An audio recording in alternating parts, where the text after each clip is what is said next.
નર્મદા અને છોટા ઉદેપુરમાં રહેવાવાળા નાગરિકોને બતાવતા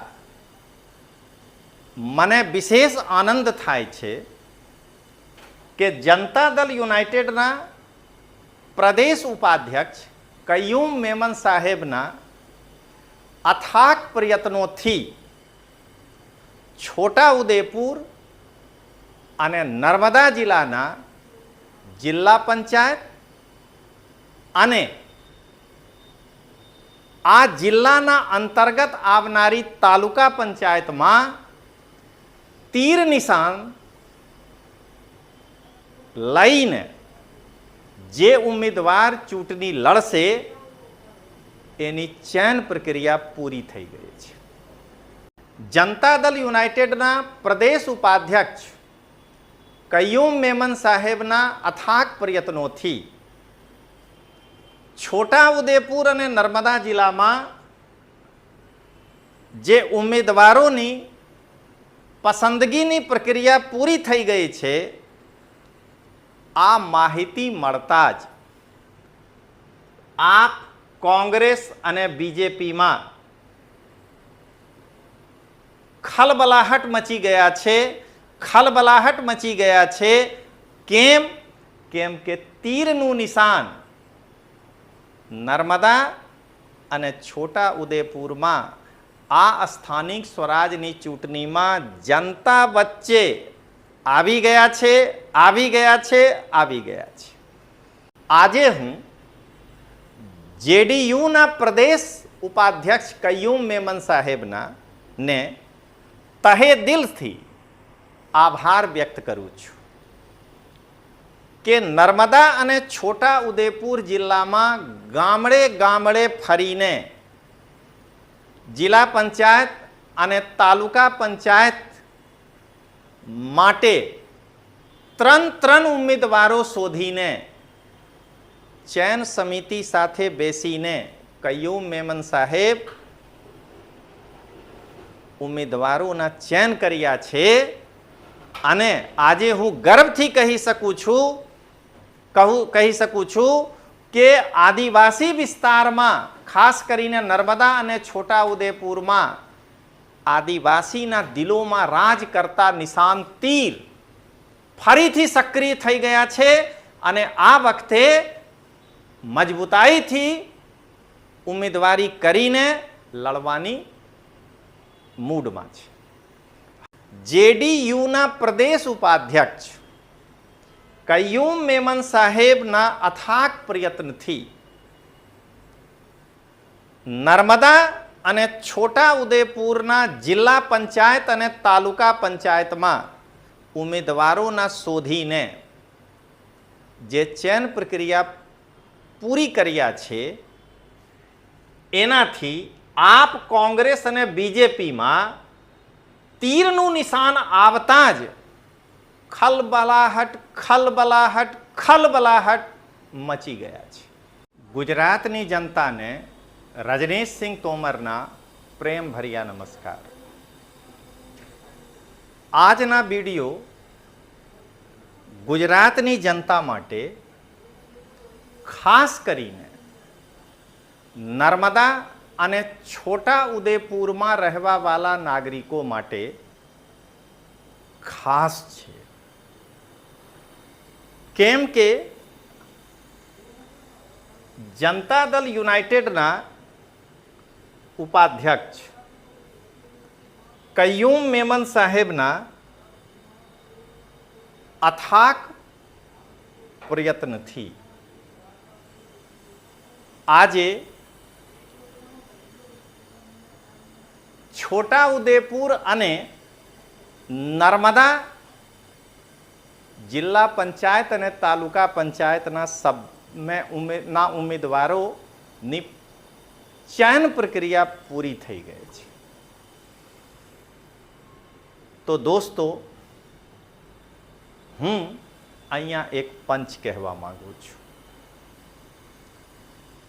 નર્મદા અને છોટા ઉદેપુરમાં રહેવાવાળા નાગરિકોને બતાવતા મને વિશેષ આનંદ થાય છે કે જનતા દળ યુનાઇટેડના પ્રદેશ ઉપાધ્યક્ષ કય્યુમ મેમન સાહેબના અથાગ પ્રયત્નોથી છોટા ઉદેપુર અને નર્મદા જિલ્લાના જિલ્લા પંચાયત અને આ જિલ્લાના અંતર્ગત આવનારી તાલુકા પંચાયતમાં તીર નિશાન લઈને જે ઉમેદવાર ચૂંટણી લડશે એની ચયન પ્રક્રિયા પૂરી થઈ ગઈ છે. દોસ્તો, બસ ટૂંક સમયમાં ઉમેદવારોની ઘોષણા કરવામાં આવી દેશે. પણ કોંગ્રેસ હોય કે આમ આદમી પાર્ટી હોય કે બીજેપી હોય, ત્રણેય પાર્ટીમાં તીર નિશાન છોટા ઉદેપુરમાં અને નર્મદામાં આવતા જ ખલબલાહટ ખલબલાહટ ખલબલાહટ. તો મિત્રો, અહીંયા તમે બીજા પંચ, તો એક પંચ છે. જનતા દળ યુનાઇટેડના પ્રદેશ ઉપાધ્યક્ષ કય્યુમ મેમન સાહેબના અથાગ પ્રયત્નોથી છોટા ઉદેપુર અને નર્મદા જિલ્લામાં જે ઉમેદવારોની પસંદગીની પ્રક્રિયા પૂરી થઈ ગઈ છે, આ માહિતી મળતા જ આપ કોંગ્રેસ અને બીજેપીમાં ખલબલાહટ મચી ગયા છે. ખલબલાહટ મચી ગયા છે. કેમ? કેમ કે તીરનું નિશાન નર્મદા અને છોટા ઉદેપુરમાં આ સ્થાનિક સ્વરાજની ચૂંટણીમાં જનતા વચ્ચે આવી ગયા છે, આવી ગયા છે, આવી ગયા છે. હું આજે કય્યુમ મેમન સાહેબને હૃદયથી ધન્યવાદ આપું છું.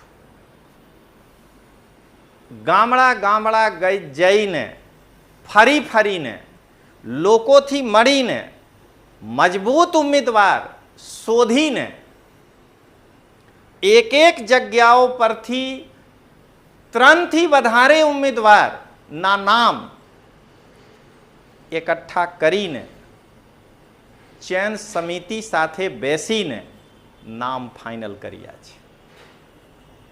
તો આજે હું જેડીયુના પ્રદેશ ઉપાધ્યક્ષને હું ધન્યવાદ આપું છું, જે તીરનું નિશાન આદિવાસી વિસ્તારમાં ફરીથી લઈને આવ્યા છે. તો મિત્રો, અહીંયા એક પંચ હું કહેવા માંગુ છું. આજે હું જેડીયુના પ્રદેશ ઉપાધ્યક્ષ કય્યુમ મેમન સાહેબના ને તહે દિલથી આભાર વ્યક્ત કરું છું કે નર્મદા અને છોટા ઉદેપુર જિલ્લામાં ગામડે ગામડે ફરીને જિલ્લા પંચાયત અને તાલુકા પંચાયત માટે 3 ઉમેદવારો શોધીને ચયન સમિતિ સાથે બેસીને કય્યુમ મેમન સાહેબ ઉમેદવારોના ચયન કર્યા છે. અને આજે હું ગર્વથી કહી શકું છું કે આદિવાસી વિસ્તારમાં, ખાસ કરીને નર્મદા અને છોટા ઉદેપુરમાં આદિવાસીના દિલોમાં રાજ કરતા નિશાન તીર ફરીથી સક્રિય થઈ ગયા છે અને આ વખતે મજબૂતાઈથી ઉમેદવારી કરીને લડવાની મૂડમાં છે. હવે મિત્રો, આના પછી હું એક અંતિમ પંચ કહીને પોતાનું વાત પૂરું કરું છું. તો અંતિમ પંચ જનતા દળ, ફરીથી કહું છું, જેડીયુના પ્રદેશ ઉપાધ્યક્ષ કય્યુમ મેમન સાહેબના અથાગ પ્રયત્નથી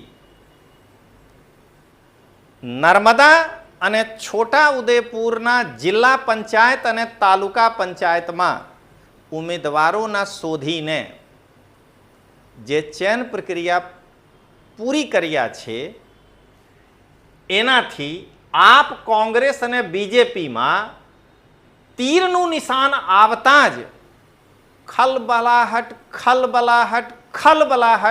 મચી ગયા છે. તો ચાલો મિત્રો મળીએ. જય હિન્દ, જય જય ગરવી ગુજરાત, જય જોહાર.